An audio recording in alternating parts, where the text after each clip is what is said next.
सर्व मित्रांनो, आज आमच्या शाळेत वडेश बहारला हा नाटक होणार आहे. इयत्ता दुसरी. चिंचपूर नावाचे गाव होते. गावडा होता. तिथे एक झाड होते. झाडाचे नाव बडेश. बडेश उंच उंच वाढला होता. जणू पाणी आभाळाला भिडला होता. फांदीवर पाणीच पाणी होती. पाण्याची गाय होती. झाडाखाली सावलीत बसायला थंडगार सावलीत बसायला फारच मजा यायची. झाडावर चिमणी, कावळा, खारुताई या घुमैना यायची. किलबिल करत बोलायचे. गोड गाणी गायचे. थोडे मला पक्ष्यांची भाषा समजायची. तो पानांनी चढचढ करून बोलायचा आणि फटफट करून ऐकवायचा.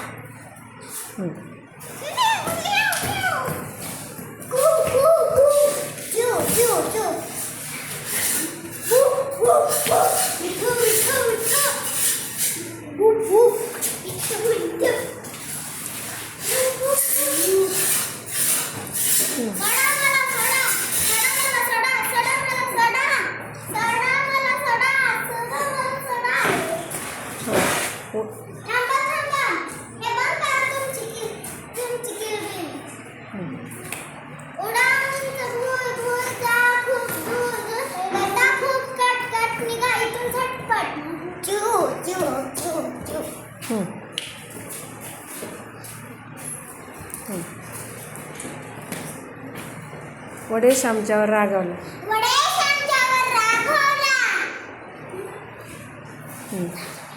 आणि जातो. आणि आई बाबांना नाव सांगणार वडेशच्या. कावळ्याचे पिल्लू कानू, पोपटाचे पिल्लू पिनू, चिमणीचे पिल्लू चिनू. जातुली.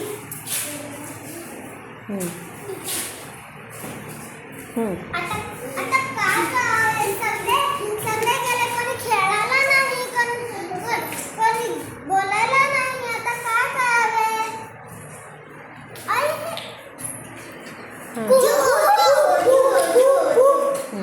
कुणाचा आवाज येतोय? चिमणी.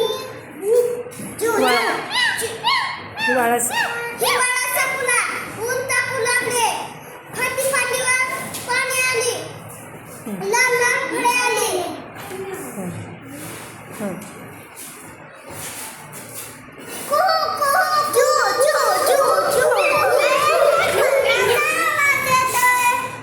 चिमणीचा कावळ्याचा मिठू मिठू मिठू.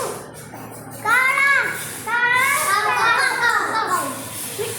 पोपटचा मिठू मिठू मिठू. हळदाचा मैनाचा कू कू कू कू. बकराचा या ए या सा ए या. या ए या सा ए या. ला चटकन या पटकन या. चटकन या पटकन या. लाल लाल फळे खाऊन जा. लाल लाल फळे खाऊन जा. येतो येतो येतो येतो नाचत येतो नाचत येतो हसत गाणे नाचत येतो.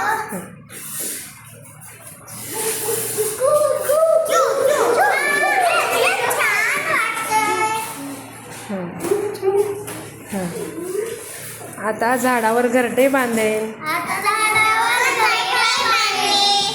छान. असंच वडेश बहारला आणि